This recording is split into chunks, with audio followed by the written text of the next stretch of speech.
हाय, आजचा विषय हा ट्रेंडिंग टॉपिक आहे ज्याचं नाव आहे इन्सुलिन.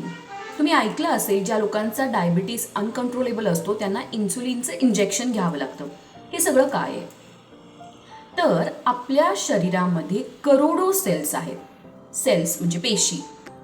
या सेल्सना त्यांची कामं पूर्ण करण्यासाठी काही इंधनाची गरज असते. हे इंधन तुम्ही तुमच्या अन्नातून त्यांना पुरवता. एवढं बेसिक कळालं. हे जे काही इंधन आहे हे त्यांना सिंपल फॉर्म ग्लुकोज स्वरूपात लागतं. हे ग्लुकोज तुम्ही कसं खाता? हे ग्लुकोज तुम्ही खाता तुमच्या जेवणातल्या कार्बोहायड्रेट्स पासून. म्हणजे काय?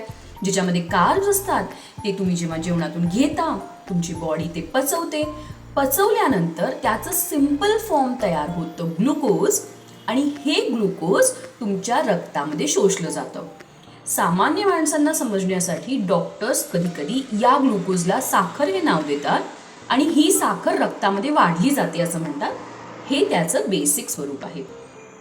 हे ग्लुकोज जेव्हा रक्तामध्ये जातं ते रक्तातून प्रत्येक सेलपर्यंत पुरवण्याचं काम केलं जातं.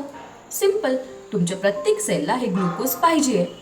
पण तुमच्या दारामध्ये जर कोणी आलं असेल आणि त्यांनी बेल मारली तर तुम्ही काय करता?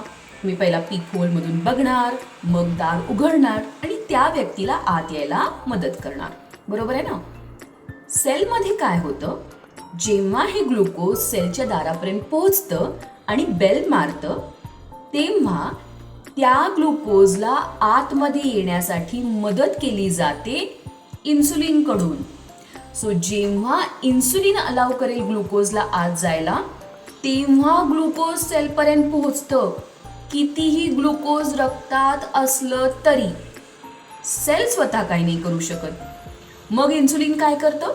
जेव्हा डायजेशन नंतर खूप सारं ग्लुकोज रक्तामध्ये येतं, तो सिग्नल इन्सुलिनला दिला जातो, आणि इन्सुलिन या सेलपाशी येऊन डोर्स ओपन करतं, ज्या जोगी ग्लुकोज आतमध्ये येतं आणि तुमच्या सेल्सना मिळतं त्यांची कामं करण्यासाठी.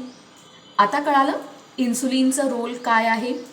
हे इन्सुलिन तुमच्या पोटातल्या पॅनक्रियाज स्वादुपिंड या अवयवाकडून तयार केलं जातं, आणि त्यातल्या पण specific cells beta cells of Langerhans यांच्यामधून ते बनवलं जातं. आय होप हे कळालं असेल. पण डायबिटीस म्हणजे काय? हे पुढच्या व्हिडिओमध्ये